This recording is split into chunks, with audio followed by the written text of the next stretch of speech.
Cricket বিশ্বের সেরা লিগের কথা বললে সবার আগে নাম আসবে আইপিএলের। বিশ্বের সেরা সব ক্রিকেটাররা তো খেলেনি, সাথে অর্থের জঞ্জনানি, রান বন্যা মিলিয়ে আইপিএল যেন ভিন্ন কিছু। চলমান চ্যাম্পিয়ন্স ট্রফিতে ভারতের সুবিধা পাওয়া নিয়ে চলছে নানা আলোচনা। এর মাঝে আইপিএল বয়কটের আহ্বান জানালেন পাকিস্তানি সাবেক তারকা ইনজামামুল হক।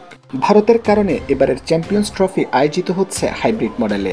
নিজেদের ম্যাচগুলো দুবাইয়ে খেলছে ভারত, এমনকি স্বাগতিক পাকিস্তানও ভারতের বিপক্ষে ম্যাচ খেলতে দুবাই গিয়েছে।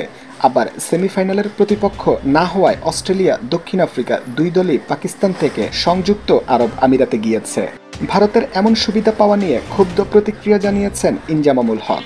আইপিএলে বিভিন্ন দেশের ক্রিকেটাররা খেললেও ভারতীয় ক্রিকেটাররা বাইরের দেশের কোনো লিগে খেলেন না। একই প্রসঙ্গ টেনে পাকিস্তানি এক টেলিভিশনে ইনজামাম বলেন, চ্যাম্পিয়ন্স ট্রফিকে একপাশে সরিয়ে রাখুন। বিশ্বের সেরা ক্রিকেটাররা আইপিএলে খেলে, তবে ভারতীয় ক্রিকেটাররা অন্যান্য লিগে খেলে না। অন্যান্য বোর্ডেরও উচিত তাদের ক্রিকেটারদের আইপিএল খেলা থেকে বিরত রাখা।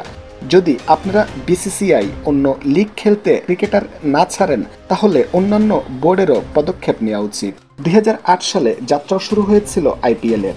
প্রথম আসরে খেললেও এরপর থেকে এই টুর্নামেন্টে পাকিস্তানি ক্রিকেটারদের অংশগ্রহণ করতে দেখা যায়নি। এছাড়া রাজনৈতিক বৈরতার কারণে একে অপরের বিরুদ্ধে দ্বিপাক্ষিক সিরিজ খেলে না ভারত পাকিস্তান। চ্যাম্পিয়ন্স ট্রফিতে ভারতের সুবিধা পাওয়া নিয়ে এর আগে প্রশ্ন তুলেছেন মাইক আথারটন ও নাসের হোসেনরা। দক্ষিণ আফ্রিকার ব্যাটার হেনরিক ক্লাসেনও সরাসরি বলেছেন ভারতের বাড়তি সুবিধার কথা।